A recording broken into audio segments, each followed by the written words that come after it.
Naka-high alert naman ang otoridad sa Metro Manila kasunod ng insidente sa Resorts World Manila kung saan 37 ang namatay. Sa text message ni National Security Advisor and Director General Hermogenes Esperon, hindi naman daw nila isinasantabi ang posibilidad ng small-scale terror attack sa Metro Manila, kaya naman naka-high alert ang security forces. Paalala sa lahat, maging alerto pero manatiling kalmado. Huwag din daw sanang makipagkasangkapan sa pagkakalat ng maling balita. Mark. Maki, may tatanong lang ako, yung sitwasyon ngayon as we speak dun sa Resorts World at dun sa mga katabi niyang mga establishmento, are they still locked down, partner? Ang naka-lockdown for sure ay yung Resorts World Manila. Kaninang umaga, ang pinapasok lamang ay yung mga empleyado nila sa may engineering department, pero hanggang sa basement lamang ng Resorts World Manila. Yung katapat ng Resorts World Manila, itong Remington Hotel, nung tinanong natin, hindi naman daw pinag-evacuate ang kanilang mga guests, pero yung casino na nasa basement ng Remington Hotel, sarado. O ang sabi ng isang empleyado, lockdown din daw yung casino. So sa ngayon, mahigpit pa rin naman ang seguridad dito. In fact, Mark, kung yung driveway sa may Resorts World hanggang sa ngayon ay sarado pa rin.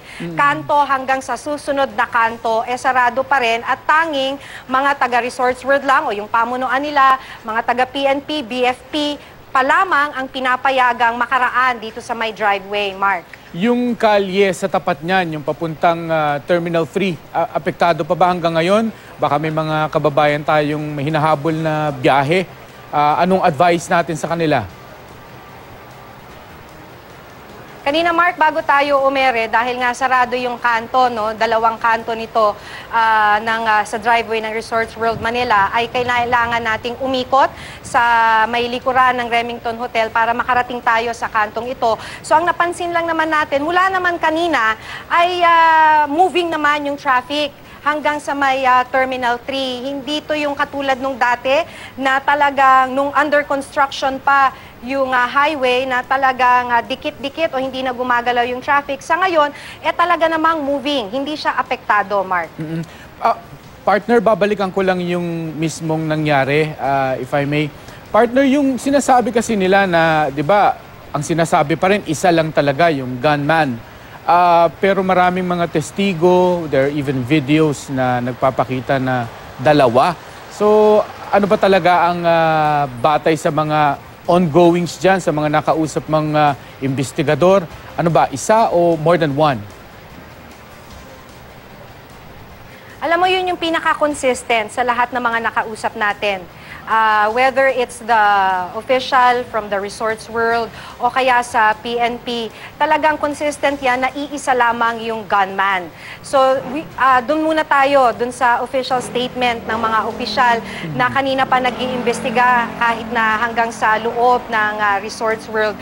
Ang sinasabi talaga nila, Mark, ay iisa lamang. Dun sa mga nakausap natin kasing testigo, kahit yung isa na nandun sa may second floor, if we can describe it, sa may second floor kasi ng Resorts World, hindi ba may mall at may mga kainan, may mga restaurant yan, tapos may entrance papunta dun sa second floor ng casino. Ang nakita rin, nung nakausap nating testigo, kumakain siya dun sa restaurant ng second floor, dun sa mall ng Resorts World, ay iisa. Iisa na talaga daw parang ang description niya ay naka-battle gear at may hawak daw na barel. Isa lang daw yung nakita niya, pero hanggang dun lang. Dahil talagang nagtago na sila nung nakita nga nila na may hawak ng baril sa loob ng mall, Mark. Okay, sige. Yan muna sa ngayon, partner. Maraming salamat sa'yo.